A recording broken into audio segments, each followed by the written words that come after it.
오후 시간에도 또 이렇게 나와서 함께 예배 드려주신 여러분들에게 말씀을 통해 크신 은혜가 넘치길 간절히 소망합니다.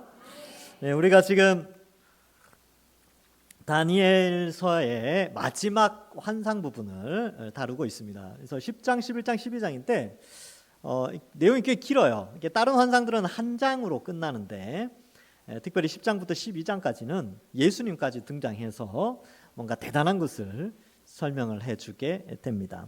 제가 예전에 이런 궁금증이 있었고 또 이런 질문들도 많이 받았습니다. 뭐냐 하면 말라기 선지자가 이제 말씀을 전하고 예수님이 오실 때까지 한 400여 년 동안에 도대체 무슨 일이 일어났는지 너무 궁금하다는 거예요. 근데 이제 이렇게 생각해 보니까 사실 우리나라에서 그 시대에 무슨 일이 일어났는지도 제가 잘 모르더라고요. 우리나라에 여러분 기억나십니까? 뭐 아세요? 혹시 기원전 BC 한 400년 전에 우리나라 무슨 일이 있었는지 잘 모르잖아요. 근데 성경에도 그 시대에 어떤 뭔가가 있었겠죠, 그죠? 궁금하지 않습니까, 그죠? 그런데 많은 사람들이 이 부분에 있어서 성경에 기록이 없다라고 생각하는데 사실은 그렇지 않습니다. 스가랴에도 나오고요, 이 다니엘에도 보면 말라기 이후 시대에 그 이스라엘을 중심으로 해서 지중해 동편에 어떤 일이 일어났는지 그것이 도대체 하나님의 계시의 말씀과 그 역사적인 사건이 무슨 연관성이 있는지에 대해서 우리에게 말씀을 해주고 있습니다. 그래서 사실은 이 부분이 역사적 그 사료라고 하죠. 역사의 자료들을 많이 참고해야 되기 때문에 상당히 쉽지 않은 부분입니다. 그래서 제가 오늘은 여러분들이 감동받고 이런 것보다는 여러분 그 TV 프로그램 중에 벌거벗은 세계사라는 그런 교양 프로그램 보신 적 있습니까? 아니면 차이나는 클래스라는 뭐 프로그램도 있어요. 간혹 거기에서 세계사에 대한 이야기를 많이 해줍니다. 저도 가끔 그것을 아주 가끔은 재밌게 보게 되는데 오늘 다니엘 11장을 통하여서 하나님이 계시의 말씀을 주심으로 말미암아 이 계시를 통하여 기원전 지중해 동편 예루살렘을 중심으로 한 그 아래 위로 나라들이 도대체 무슨 일이 있었는가 공부 한번 해봅시다. 공부하자 그러니까 벌써부터 이제 눈을 감으시는 분들이 있어요. 네, 뭐 괜찮습니다. 사실 성경의 도우심을 구하며 저도 이렇게 사실 이렇게 하면서 왜 그 재밌는 역사 선생님 강의를 들으면 잠이 안 와요. 근데 또 어떤 역사 선생님은요 수업 시작하면 바로 잠이 오는 역사 선생님도 있어요. 그래서 오늘은 제가 어떠한 모습으로 여러분들에게 이제 말씀을 전할지는 모르지만 같이 한번 공부를 한번 해봅시다. 그리고 궁금하지 않습니까? 옛날에 도대체 그때 무슨 일이 있었고 근데 그 이야기를 왜 하필 여기에다가 왜 하필 다니엘이 그것을 기록하게 했을까? 그 부분을 좀 생각하고 이것을 기록한 목적이 있을 거 아닙니까? 이것이 그냥 단순히 이스라엘 사람들이나 유대인들에게만 국한된 역사의 하나의 현상이 아니라 21세기를 살아가는 하나님의 백성인 우리에게 이 계시의 말씀이 도대체 무슨 상관이 있는가? 이것도 오늘 공부하면서 결론 부분에 함께 살펴보도록 하겠습니다. 자, 11장 1절은 10장의 뒷부분을 연결해서 예수님이 오셨는데 예수님이 다니엘에게 와서 야, 내가 너한테 이제 왔다. 그리고 이스라엘을 돕는 천사가 있는데 그 천사의 이름이 미가엘이다. 그 미가엘이 다리오 원년에 하나님의 백성들을 또 한번 도운 적이 있다. 그것이 1절에 나오는 거죠. 다리오 원년, 여기 나오는 다리오는 고레스 대왕의 장인입니다. 그리고 여러분 앞부분에 보면 바벨론이 멸망을 하고 나서 다리오 왕이 등극하는데 이 다리오는 바벨론이 멸망한 것은 고레스에 의하여서 바사 왕이었던 고레스에 의하여서 바벨론이 멸망하지만 바벨론을 실제로 3년간 통치한 사람은 메대 왕이었던 다리오에 의하여서 통치가 이루어지게 됩니다. 왜냐하면 이 페르시아 바사가 바벨론을 멸망시킬 때 바사만 존재했던 게 아니라 바사가 북쪽에 있는 메대와 연합을 해서 바벨론을 점령하게 됩니다. 그래서 바벨론을 점령했을 때 고레스의 장인 어른이었던 다리오가 이 바벨론을 통치하게 됩니다. 근데 그의 나이도 많았고 또 3년만 통치하고 이 고레스가 사위였던 고레스가 이 지중해 동편 연안을 통일하면서 BC 536년에 고레스가 대왕으로서 등극을 하게 됩니다. 자, 그런 배경에 있었고 여기 나오는 11장 1절에 나오는 다리오 원년이라는 표현은 바로 바벨론이 멸망할 때를 의미하고 있습니다. 그래서 여러분 우리의 역사적인 관점에 세상 사람들이 바라보는 세계사적인 관점에서 볼 때는 페르시아와 메대가 연합해서 바벨론을 쳐서 이겼구나. 야, 고레스 대단한 사람이다. 이렇게 생각하지만 그리스도인들의 관점에서 볼 때는 그 전쟁도 하나님의 계획하에 영적인 어떤 부분이 있었구나. 즉 이스라엘을 보호하는 미가엘이라는 천사가 하나님의 백성들을 돕기 위하여 바로 그 메대와 바사의 연합군을 도와줘서 그 전쟁이 마무리되었구나라는 것을 우리에게 알려주고 있습니다. 여러분 그렇다면 오늘날도 똑같습니다. 여러분 이 80억 인구 가운데 예수 믿는 사람들이 그렇게 많지 않아요. 그죠? 많지 않은데 예수 믿는 사람들을 하나님이 지키고 계세요. 그리고 과거에는 미가엘이라는 천사가 이스라엘 백성들을 돌봤다면 지금은 누가 돌보느냐 하면 성령 하나님께서 직접 우리 속에 오셔서 성령이 우리를 지키고 계십니다. 아주 놀라운 시대가 된 것이지요. 그럼 이 영적인 안목이 우리에게 필요한 것입니다. 단순히 역사는 우연에 의하여서나 힘의 권력이나 뭐 그런 것에 의하여서 움직여지는 것이 아니고 하나님이 계획하신 시간표대로 역사가 진행되고 있다는 사실을 우리에게 말씀해 주고 있죠. 과거에 바벨론과 메대와 바사의 그 전투도 그 가운데 하나님께서 미가엘을 통하여 역사하신 일이 있었다라는 것을 11장 1절에서 표현하고 있습니다. 그러면 지금 우리가 살아가는 이 세상 역시 우리의 영적인 안목으로 보면 그리스도인들이 이 세상의 죄악과 싸우고 이 세상의 악한 자들, 뭐 귀신의 영역이라고 표현할 수 있겠죠. 그들이 온갖 죄악으로 사람들을 어둡게 하는 이때에 성령이 우리를 도와서 이 악한 전투, 죄악과의 싸움에서 우리를 건지시고 있다는 사실을 우리가 영적인 안목으로 볼 수 있는 눈이 있어야 합니다. 자, 그래서 11장 2절에 또 메대 사람 다리오 원년에 일어나 그를 도와 그를 강하게 한 일이 있었다. 이렇게 이 역사적인 사건을 표현하고 있습니다. 이 사건은 BC 539년 혹은 538년에 일어났던 바벨론 점령 사건을 의미하고 있습니다. 자, 그래서 이제 이 다니엘에게 앞으로 지금 그 지역에서 도대체 무슨 일이 일어날 것인가? 이 고레스 대왕이 등극하여 이제 통치를 하게 됐는데 앞으로 페르시아의 운명은 어떻게 될 것이며 바사죠. 바사를 페르시아라고 합니다. 이 페르시아의 운명은 어떻게 될 것이고 페르시아의 멸망과 동시에 헬라 제국이 들어오게 되는데 그 헬라 제국은 또 어떻게 될 것인가에 대한 문제를 다루고 있다는 것이지요. 왜 이야기를 하실까? 왜 이스라엘 역사와 상관없는 헬라의 역사를 미리 예언의 말씀으로 주셨을까? 그것은 조금 이따가 설명을 해드리고 일단 본문의 내용을 한번 살펴보겠습니다. 이제 2절에 보면 이제 내가 참된 것을 내게 보이리라. 이 표현은 예수님이 내가 이제 앞으로 일어날 참된 일들, 반드시 일어나는 일들에 대해서 보여주겠다라고 말씀하는 것이죠. 그래서 예언의 말씀을 주시는 것입니다. 바사에서 또 새 왕이 일어날 것이요 그 후에 넷째는 그들보다 심히 부요할 것이며 그가 그 부요함으로 강하여진 후에 모든 사람을 충동하여 헬라 왕국을 칠 것이며 이 2절은 크게 두 개 혹은 세 개로 설명할 수 있습니다. 자, 지금 2절에 무슨 내용이 나오냐면 페르시아 나라가 형성됐어요. 근데 고레스 다음에 세 명의 왕이 등장하고 네 번째 왕이 등장한다는 것이죠.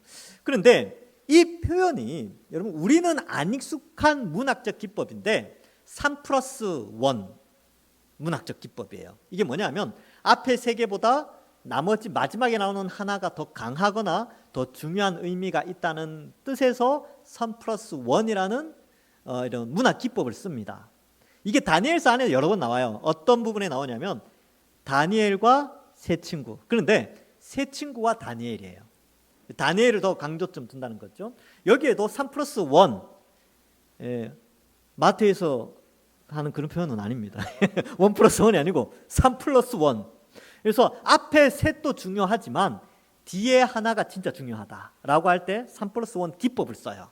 그래서 이게 이제 고대 지중해 연안의 문화 기법에 이런 문법적인 기법을 쓴다고 합니다. 우리나라에서는 안 익숙한 기법이죠. 문법인데 그렇대요. 그래서 제가 이제 이 도대체 헬라의 이 페르시아에 어떤 역사가 있었는가 이것을 여러분 이 그림으로 좀 설명을 해드리겠습니다. 화면이 됐죠. 지금 이 고레스 왕 3년 때 일이거든요. 그 고레스가 여기 나오는 키루스 2세입니다. 원래는 할아버지가 있었죠. 할아버지가 고레스인데 바벨론을 점령한 고레스는 고레스 대왕 혹은 고레스 2세라고 표현합니다. 그 이후에 3명의 왕이 등장한다라고 했을 때 첫 번째 왕이 캄비세스 2세고요.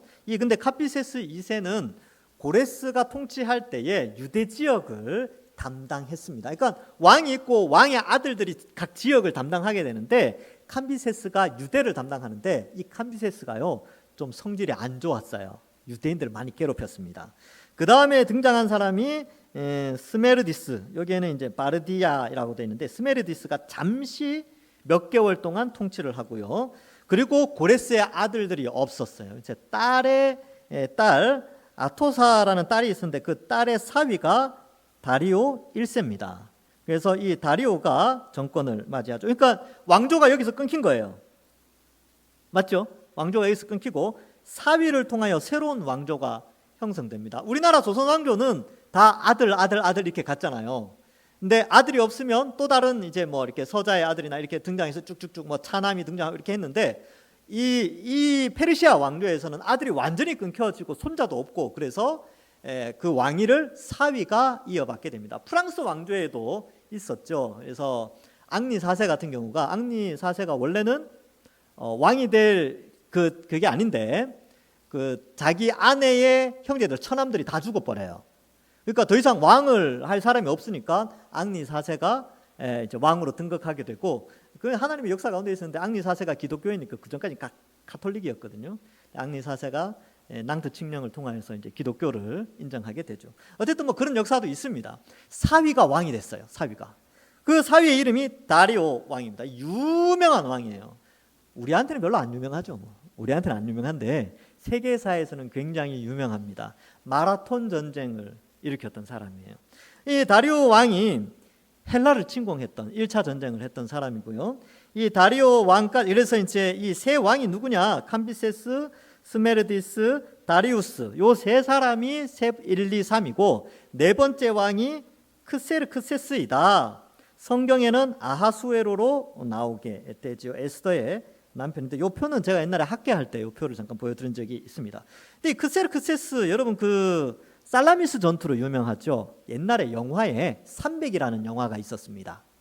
뭐 아시는 분이 있을 거예요. 뭐 스파르타와 이 다투게 되는 그 왕이었는데 그 영화에는 아주 이렇게 야만족처럼 나온 사람이 바로 이 크세르크세스인데 이 사람이 아하수에로예요. 에스더의 남편. 근데 이 크세르크세스 때가 페르시아 최고 전성기입니다. 근데 크세르크세스가 헬라를 침공해서 전쟁에서 패하면서 3차 전쟁에서 패하면서 이 페르시아 왕조가 급격하게 쇠락하게 됩니다.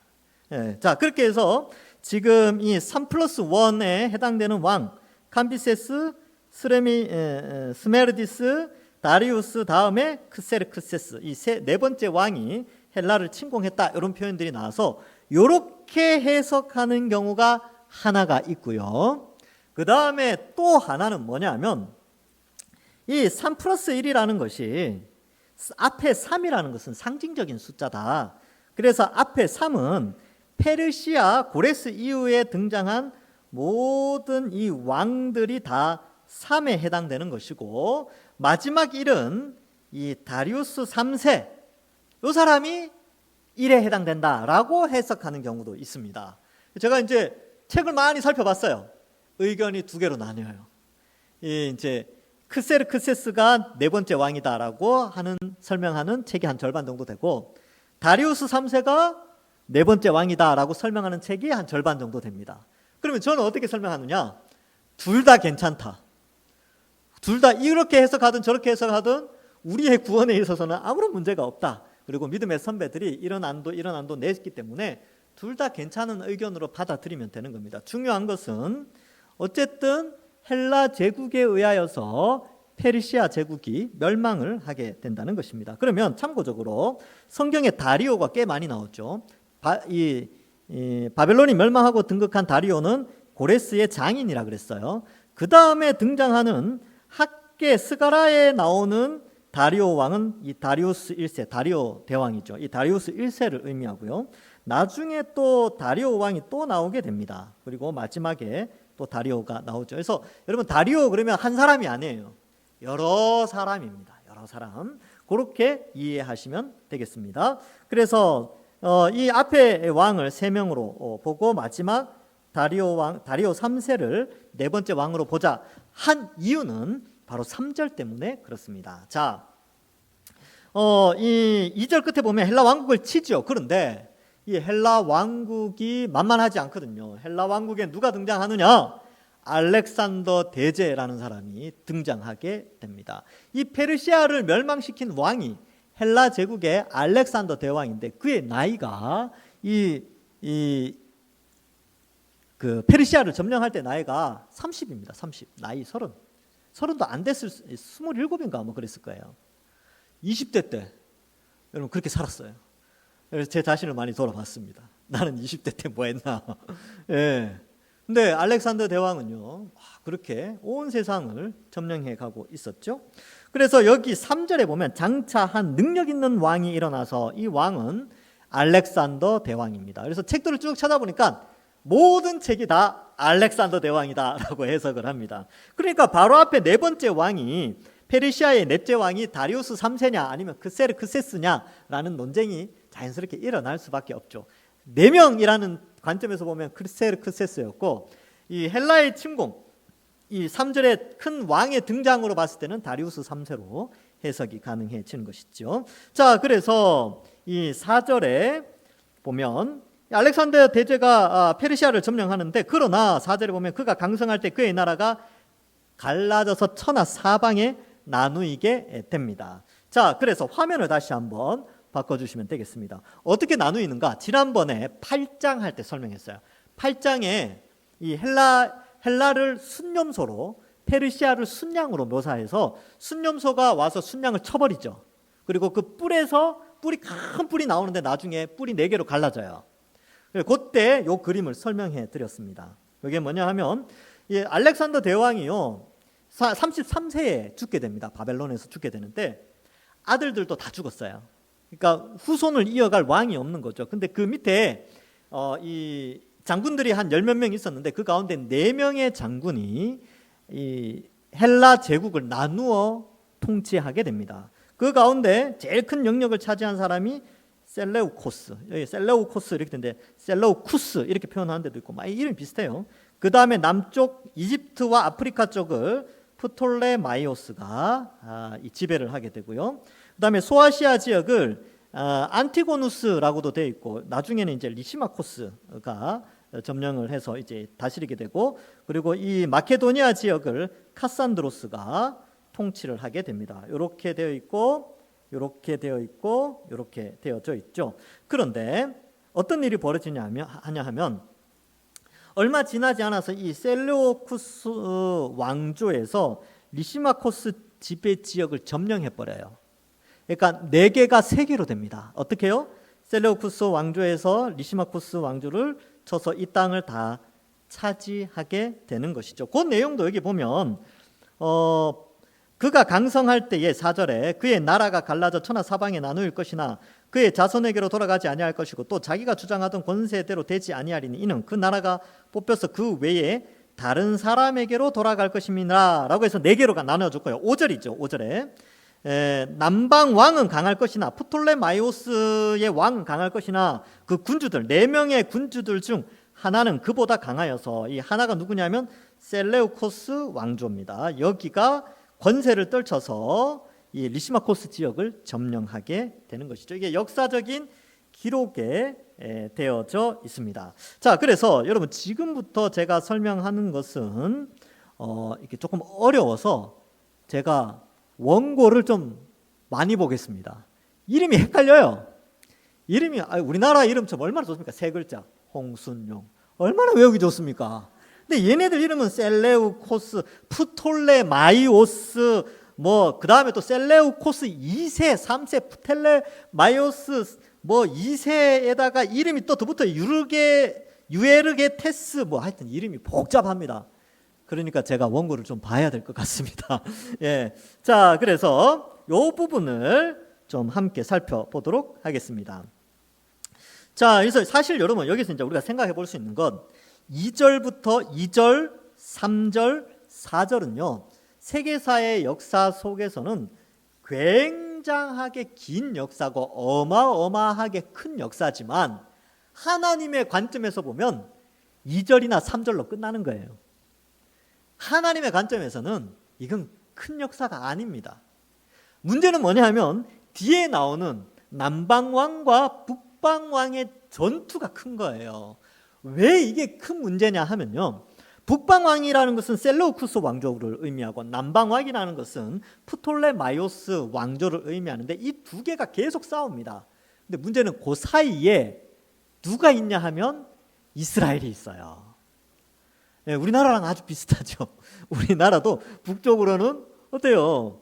예, 러시아와 중국이 있고 남쪽으로는 일본하고 또 미국이 또 이렇게 같이 이렇게 그 사이에 우리가 아주 긴장 관계를 유지하고 있듯이 이스라엘이 딱 그런 위치였어요. 그런데 아래 위로 전쟁을 하면 이 전쟁 자체가 중요한 게 아니라 이 전쟁으로 말미암아 누가 피해를 보냐 하면 바로 이스라엘 백성들이 엄청난 피해를 보게 됩니다. 어마어마하게 죽어요. 왜? 그 통로에 있으니까. 얘네들이 전쟁하면서 오르락내리락 하면서 계속 유다를 치거든요. 그러니까 이 유다 사람들이 무슨 생각을 하냐면 야, 하나님이 살아계시는 게 맞냐? 이 전쟁의 불구덩이 속에서 이쪽 눈치도 위쪽 눈치도 봐야 되고 아래쪽 눈치도 봐야 되는데 도대체 우리는 하나님의 눈치를 보고 있는데 우리는 왜 계속 이 정도밖에 안 되느냐라고 할 수 있잖아요. 근데 다니엘을 통하여서 미리 미래에 일어날 일을 기록함으로 그런 불평과 불만이 없도록 하면서 대신에 믿음을 잘 지키라고, 그 전쟁의 불구덩이 속에서 하나님은 너희를 지키고 하나님의 구속의 역사는 계속 진행된다는 것을 알려주기 위해서 이 11장과 12장을 쓰고 있어요. 물론 11장에서는 전쟁 이야기만 많이 나오죠. 근데 12장에 가서는 하나님의 구원의 역사가 나타나게 됩니다. 그러니까 그 구원의 역사를 바라보고 전쟁의 역사 속에 살아가는 사람들은 어때요? 희망을 가지게 되겠죠. 그렇죠? 그리고 전쟁을 미리 맛보지 않은 그 전 세대는 이런 일이 있으니까 우리가 미리 대비하자 이렇게 될 수 있고, 전쟁 후의 세대, 우리는 전쟁 후의 세대잖아요. 그러니까 이러한 전쟁, 세계사의 전쟁 속에서 하나님이 그의 백성들을 이렇게까지 지키셨구나라는 것을 통하여서 하나님은 지금도 지키신다라는 교훈을 우리가 얻을 수 있게 되는 것입니다. 자, 여기서부터 이제 한번 보겠습니다. 자, 이 엄청난 대서사시이긴 하지만 아주 짧게 설명을 하고 5절에 보면 이제 나옵니다. 남방의 왕 프톨레마이오스 왕조죠. 강할 것이나 군주 중 하나가 셀레우코스가 강해져서 그 세력이 심히 크게 됩니다. 그리고 몇 해 후에 그들이 서로 단합하게 되는데 이게 무슨 의미가 있냐 하면, 다시 화면을 바꿔주시겠습니까? 화면에 보면 이제 이 세력과 이 세력이 다투게 돼요. 다투는데 전쟁이 늘 있다가 화해를 하게 됩니다. 어떤 식으로 화해를 하게 되느냐 하면 본문에 보시면 몇 해 후에 그들이 서로 단합하리니 곧 남방 왕의 딸이 북방 왕에게 가서 화친하리라. 그러나 그 공주의 힘이 쇠하여 그 왕은 서지 못하며 권세가 없어질 뿐 아니라 그 공주와 그를 데리고 온 자와 그를 낳은 자와 그에게 도와주던 자가 다 버림을 당하니라. 이렇게 되어 있죠. 이것도 역사 속에 그대로 다 담겨져 있습니다. 자, 그래서 여러분 표 하나를 보여드릴게요. 여기에 보면 자, 이게 이제 처음 1대 프톨레마이오스 1세 소테르라는 이름을 가지고 있고, 셀류쿠스, 쿠스, 예, 좋습니다. 여기 이렇게 니카토르군요. 니카토르, 요 사람이 1대 왕인데, 그 다음 세대에 프톨레마이오스 2세 필라데푸스라는 사람이 등장하고, 안티오쿠스 1세 소테르라는 사람이 등장하게 됩니다. 그리고 소테르가 죽고 나서 안티오쿠스 2세 테오스라는 사람이 등장하게 되는데, 요 사람과 요 사람 사이가 이제 화친을 하게 됩니다.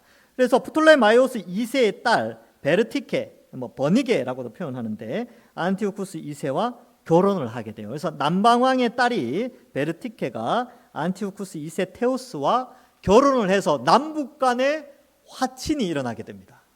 예.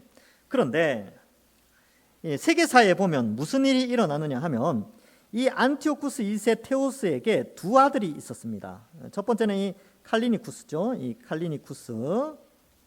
두 번째는 이 히에락스라는 사람이 있었어요. 히에락스. 약자로 칼, 히 이렇게 합시다. 근데 이 칼리니쿠스와 히에락스의 어머니의 이름이 라오티케입니다. 라오티케인데, 이 라오티케가 안티오쿠스 2세와 원래는 결혼을 해서 이 칼리니쿠스와 히에락스를 낳게 되는데, 이혼을 하게 돼요. 이혼을. 이런 이야기는 재밌지 않습니까? 예, 그래서 왕비가 쫓겨난다니까요. 왕비가 쫓겨나요. 그러니까 왕비 자리가 공석이지요. 이 틈을 이용해서 이 프톨레마이오스 2세가 이 필라데푸스가 자기 딸을 보내요. 예, 베르티케죠. 베르티케를 이 안티오쿠스 2세에게 보내는데, 문제가 발생합니다.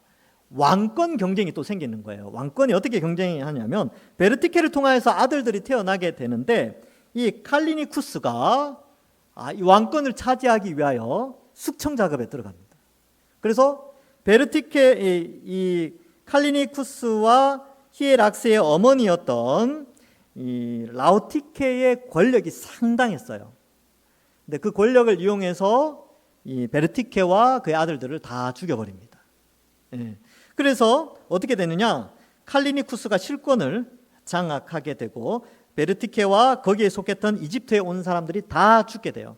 성경에는 안 나오는데 세계사에 보면 나와요. 예, 그렇게 해서 엄청난 일이 벌어지게 됩니다. 그런데 이 상황을 누가 다 보고 있었냐 하면, 프톨레마이오스 3세 뉴에르게테스, 이 친구가 보게 됩니다. 물론 제 친구는 아니지만, 예, 이분이 베르티케의 남매지간이에요. 그러니까 이 프톨레마이오스 2세의 딸과 아들이 되는 거죠. 근데 이 아들이 집권하면서 복수하러 가게 됩니다. 그렇지 않을까요? 그죠? 여동생이 시집을 갔는데 가서 죽었어. 예, 그리고 첫 번째 부인의 아들들에 의해서 죽게 됐단 말이죠. 그러면 남방 왕의 입장에서 자기가 왕권을 가지고 어떻게 하겠어요? 복수를 해야 될 거 아닙니까? 그렇죠? 그래서 군대를 끌고 올라가게 됩니다. 그 내용이 보면, 여기 보시면 화친을 하지만 결국 그 프톨레마이오스 2세의 화친 계획은 실패로 돌아가요. 왜냐하면 왕위 쟁탈전 때문에 그 남방왕과 북방왕의 화친이 깨어지게 됩니다. 그래서 다 버림을 받게, 6절에 나오는 것처럼 다 버림을 받게 되고, 7절에 보니까 그러나 그 공주의 본족 속에서 난 자, 바로 프톨레마이오스 3세 유에르게테스라는 사람이죠. 이 사람이 왕위를 이어받아 권세를 받아 북방왕의 군대를 치러 와서 그의 성에 들어가 그들을 쳐서 이기게 됩니다. 이때 희생이 누가 되었냐 하면, 바로 칼리니쿠스의 동생이었던 히에락스가 이 피해를 보게 됩니다. 그래서 결국 칼리니쿠스가 화친을 하게 되죠. 그리고 사실 이 프톨레마이오스 3세가 굉장한 힘으로 이 셀레우쿠스 지역, 이 수리아, 북쪽을 수리아 지역이라고 하고 남쪽을 이집트 지역이라고 하는데, 이 수리아 지역을 점령하려고 하는데 문제가 발생합니다. 어떤 문제가 발생하냐면, 자기 나라였던 프톨레마이오스 왕조 안에 내란이 일어나요. 왜? 왕이 자리를 떠나서 북쪽으로 가 있으니까 왕의 빈자리를 이용해서 그 안에서 세력들이 또 전투를 하게 되는 거죠. 이 소식을 듣고 이 셀레우쿠스, 이 프톨레마이오스 3세가 급하게 이집트로 내려가면서 수리아 지역에 이 칼리니쿠스, 원수죠. 자기의 원수, 자기 여동생인지 누나인지는 알지 못하지만 그걸 죽인 사람이지만 그를 대신해서 왕으로 세워놓고 본국으로 돌아가게 됩니다. 그래서 이 칼리니쿠스는 이 프톨레마이오스 3세에게 약조를 하고 이제 그렇게 이제 이 북쪽 수리아 지역을 다스리게 됩니다. 자, 다시 본문으로 돌아오면요. 자, 그래서 그들을 쳐서 이기게 되지요. 그리고 8절에 보면 그 신들과 부어 만든 우상들과 은과 금의 아름다운 그릇들을 다 노력하여 이집트 애굽으로 가져갈 것이요. 실제로 프톨레마이오스 3세가 이 북쪽 수리아 지역을 점령한 다음에 재물을 엄청나게 가지고 이집트로 와요. 여러분, 그러면 이집트 이 프톨레마이오스 왕조의 권위와 나라의 경제는 어떨까요? 엄청나게 불어나겠죠. 그죠? 그래서 노예들도 오고 또 여러 가지 금은 부하들, 국비가 막 갑자기 확 늘어났어요.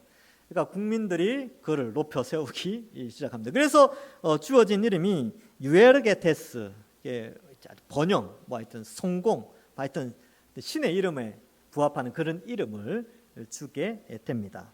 그래서 몇 해 동안은 그가 북방왕을 치지 않게 돼요. 그래서 화평의 시대가 유지되게 됩니다. 그런데 나중에 이 칼리니쿠스가 세력을 키워요.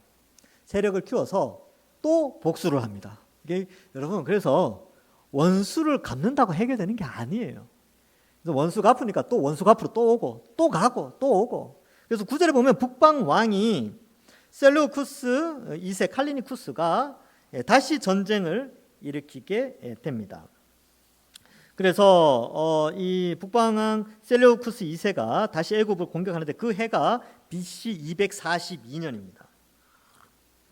그래서 남쪽으로 가는데 그때에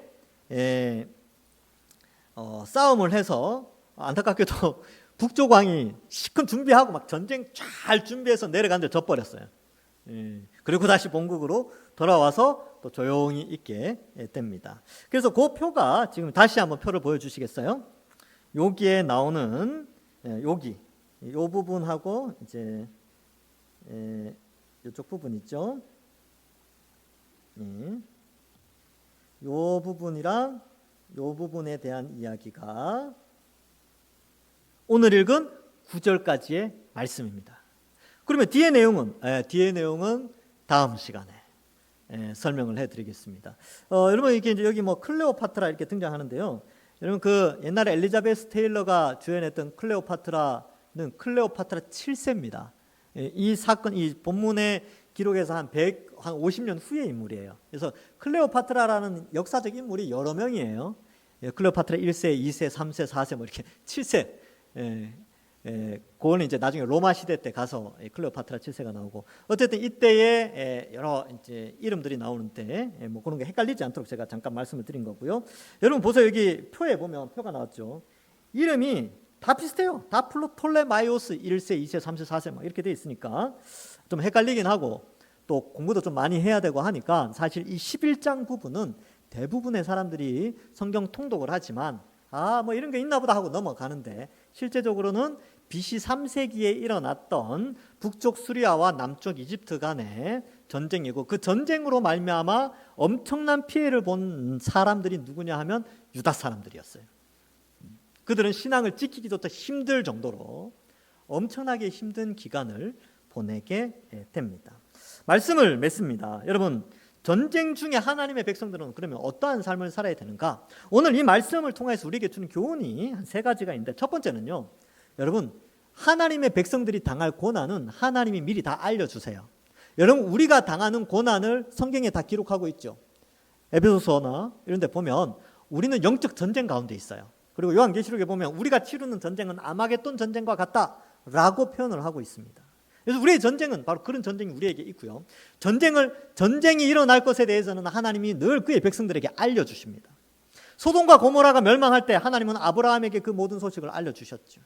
앞으로 이 세상이 없어질 것, 이 눈에 보이는 세상이 예수님의 재림으로 없어질 것, 다 하나님의 백성들에게는 미리 다 알려주셔서 대비하도록 하십니다. 그리고 뿐만 아니라 하나님은 그러한 전쟁 가운데, 영적인 전쟁이든 물리적인 전쟁이든 그 가운데 하나님의 백성들을 지켜주시니까 신앙인들은, 그리스도인들은 자기의 신앙을 잃어버리지 않도록 하여야 된다는 것입니다.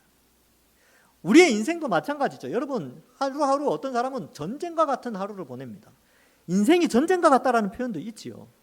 그런 전쟁 가운데 하나님은 물리적인 전쟁 가운데서도 하나님의 백성들을 지켜주셨듯이 우리 인생의 개인의 전쟁 가운데서도 하나님은 성령을 통하여 우리를 날마다 지켜주신다라는 사실을 우리는 잊지 않으셔야 됩니다.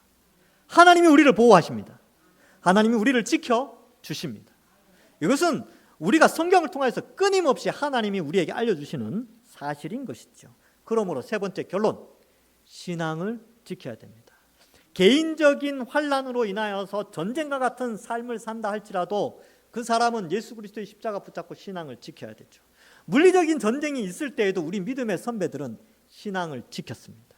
순교자 기념관에 가면요, 이 6.25 전쟁 때, 아니 일제시대 때 죽었던 수많은 믿음의 선배들의 그 이름들이 250여 명의 사람들이 이름이 적혀 있어요. 우리 믿음의 선배들은 그 전쟁 가운데, 물리적인 전쟁 가운데서도 신앙을 지켜냈습니다. 비록 순교하셨지만 우리도 마찬가지죠. 이 말씀을 통하여서 이런 전쟁의 소용돌이 가운데 혹 처할지라도, 혹은 인생의 전쟁과 같은 인생의 삶의 고난 가운데 있다 할지라도 우리는 신앙을 포기해서는 안 됩니다. 그리고 신앙을 굳게 지키고 하나님이 우리 인생 책임져 주신다.